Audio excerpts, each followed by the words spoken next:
My name is Karl, and when I was thinking about what I needed to do for my project, I found out that someone I consider my brother was going to be a dad. And I knew what I needed to do. My dad has built 2 cradles in his life, one for me when I was born, and the other for our neighbors when they had their first child. I asked him for his help with this project, and it has been invaluable the entire time.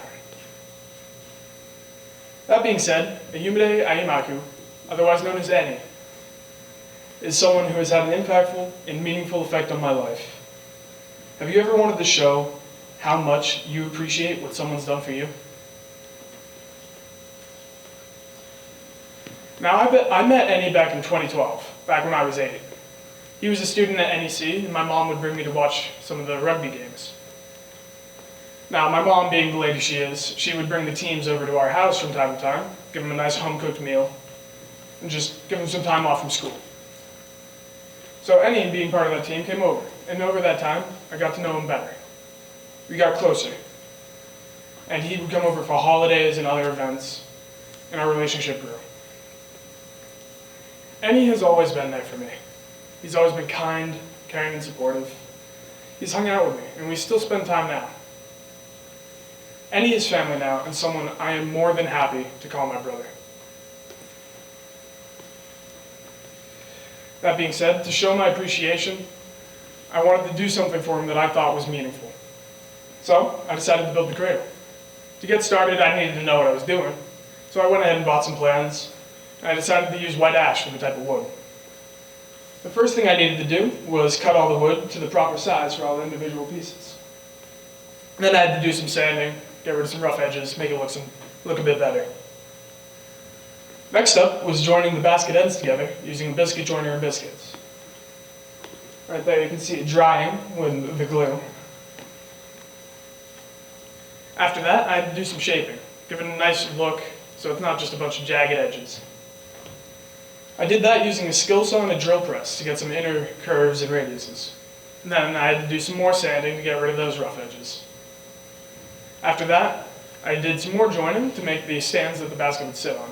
I used dowels, which are wooden sticks that go up into one end, down into the other, and hold it together, similar to a biscuit. Then I had to do some more shaping using a skill saw again. And then, you guessed it, some more sanding. After that was some assembly. I took the different slats that make up the railings and put them into an upper and lower piece, and those were attached to the basket ends using more dowels. And then after that, to make those look seamless, more of the never-ending sanding. After that, I just had to do some staining, and I put on a coat of lacquer, which is just a clear coat to give it a nice little gloss. Came out like this. Now, the research part of my project was into how woodworking has changed throughout the years. Some examples of some older hand tools are handsaw, drill, and, well, sandpaper, obviously, which we still use. Now, what I used was some more modern equipment, because using old hand tools takes much more time, much more effort, and I dare say, a lot more skill. So I used a table saw to cut and rip boards. Ripping boards is when you're cutting them lengthwise instead of across. I used a drill press for punching holes and making some nice interior curves. And then I used what's called a biscuit joiner to create the slots that I'd use to join the basket ends. A biscuit is a little piece of wood that you put into a slot in each board and you surround with glue to make a really strong bond. Then I used a skill saw to shape all of the boards roughly before I had to sand. And then the most important tool throughout this entire project, in my opinion, was the powered sander. Without that, I would have been driven insane much, much earlier.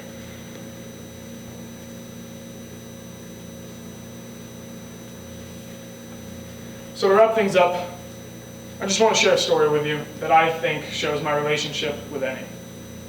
This one time, just last year or so, my family had Annie and a few others over for dinner and a hangout. At that time, there was a trend going on where people would recreate childhood photos of theirs. That being said, there's a photo in my living room of Annie and I, back when he was in college and I went to their games. After one of the games, during which the players wore the names of people who meant a lot to them on their arms. I was talking with Annie, and my mom happened to get a picture of it.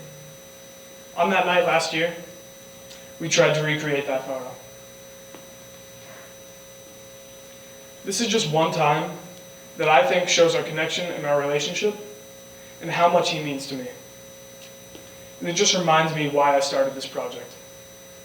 Doing something meaningful is the best way to show your gratitude and your appreciation for someone you love. Thank you.